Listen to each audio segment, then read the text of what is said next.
Okay, pre एक्लैम्सिया और एक्लैम्सिया, इसे हम लोग टॉक्सीमिया ऑफ प्रेगनेंसी बोलते हैं। वैसे कोई ब्लड बॉर्न, कोई टॉक्सिन नहीं होता ब्लड के अंदर, लेकिन हम इसको टॉक्सीमिया बोलते हैं और ये मिसनोमर है एक, ठीक है, this name is a misnomer. Alright, अब इसमें फीचर्स क्या होते हैं? जैसे ही आपके पास प्री एक्लैम्सिया नाम आए, आपके सिर में दर्द होना चाहिए, आपको हाइपरटेंशन हो जानी चाहिए कि ये क्या ही हो गया, इतना नाम ही ऐसा है, आपको ऑब्वियसली सिर में दर्द होगा। तो इतना बड़ा नाम है तो हाइपरटेंशन तो होगी, हाइपरटेंशन से सिर बहुत एक्सट्रीम दर्द होगा सिर में, प्रोटीन यूरिया आएगा और एडिमा हो जाएगा, बॉडी स्वेल अप हो जाएगी। तो ये जो 3 फीचर्स है ना, ये दिमाग में आए तो प्री एक्लैम्सिया तो होना ही होना है। और ये मेजरली कब होते हैं? 3rd ट्राइमेस्टर में। 3rd ट्राइमेस्टर में ये हमें नॉर्मली दिख जाते हैं। 5 to 10% केसेस में फर्स्ट प्रेगनेंसी में होती है, जो first pregnancy older than 35 years, मतलब कि लेट, जो फीमेल्स लेट प्रेग्नेंट होती हैं 35 ईयर्स के बाद हुई हैं पहली प्रेगनेंसी उनकी, तो उनमें 5 to 10% केसेस में उनमें ये कंडीशंस आ जाती हैं।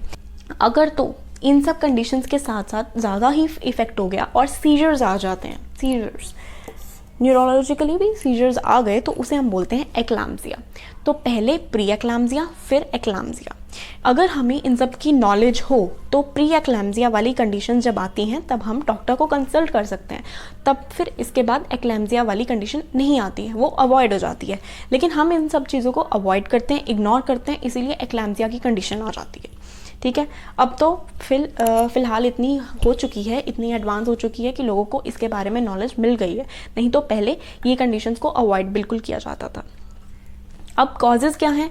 इनसफिशिएंट मैटरनल ब्लड फ्लो होता है प्लासेंटा में, ठीक है। ऑब्वियसली हमें पता है ना, प्लासेंटा में तो ब्लड वेसल्स, जो विलस हमने पिछली बार देखा था, तो विलस के अंदर ब्लड वेसल्स थी। तो ब्लड वेसल्स ने क्या करना है कि प्लासेंटा से ब्लड को फीटस में लाना, फीटस से प्लासेंटा में जाना, ये होना। अब उसमें जो आर्टरीज हैं, they are known as spiral arteries, ठीक है। जो प्लासेंटा की आर्टरीज हैं, दे आर स्पाइरल आर्टरीज। अब उनकी जो रीमॉडलिंग जब हुई है वो सही नहीं हुई है। सही नहीं हुई उसका मतलब ये है कि उसमें ब्लड नहीं आ पा रहा है इतना सही से, ठीक है। जो स्पाइरल आर्टरीज हैं उसमें ब्लड ही नहीं आ रहा, उसकी वजह से क्या होगा? प्लासेंटल इन्फेक्शन, प्लासेंटा में हाइपोक्सिया हो जाएगा, ऑक्सीजन की कमी हो जाएगी, उसकी वजह से वहाँ पे इन्फेक्शन हो जाएगी। प्लासेंटल इन्फेक्शन हो गई मतलब हाइपोक्सिया हुआ, उससे इन्फेक्शन हो गई। अब वहाँ पे ब्लड वेसल्स ही नहीं काम ही नहीं कर पाएंगी, अपना काम नहीं कर पाएंगी ब्लड वेसल्स या एंडोथीलियम जो है। तो altered release of angiogenic factors, जो वैस्कुलर एंडोथीलियम ग्रोथ फैक्टर होता है वो डिक्रीज हो जाएगा। लेकिन एंटी एंजियोजेनिक, जो एंजियो मतलब वेसल्स, ब्लड वेसल्स, जेनिक मतलब ग्रोथ, तो एंजियो मतलब ब्लड वेसल्स की ग्रोथ वाले फैक्टर्स जो हैं वो कम हो जाएंगे, लेकिन एंटी जो कि इनके खिलाफ है वो वाले बढ़ जाएंगे। तो इन सब से क्या होगा कि एंडोथीलियम के सेल्स की डिसफंक्शन हो जाएगी। उसकी वजह से क्या होता है? हाइपरटेंशन, उसकी वजह से, क्योंकि एंडोथीलियम क्या होता है? एंडोथीलियम ही अपने वेजोडाइलेटर्स रिलीज़ करवाती है, ठीक है। अगर वेजोडाइलेटर्स रिलीज ही नहीं होंगे तो कॉन्स्ट्रिक्शन हो गई, ठीक है।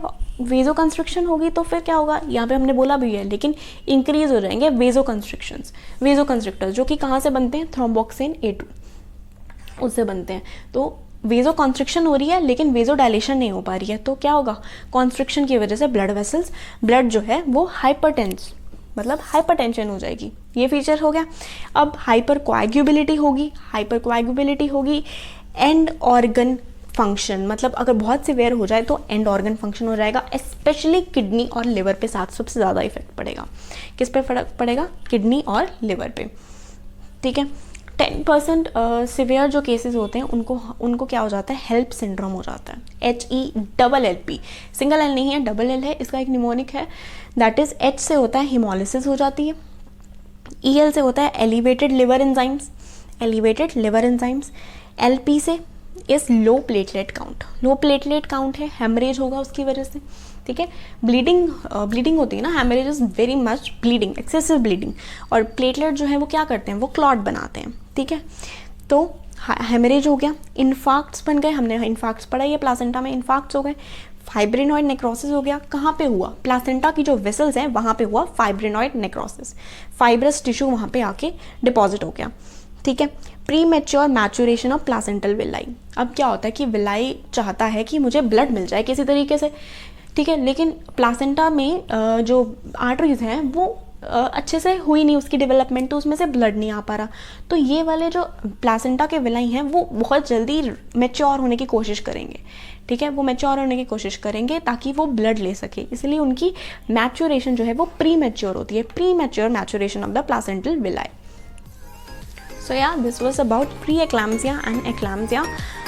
If you have any doubt, if you can ask, and if you like the video, please subscribe. Thank you.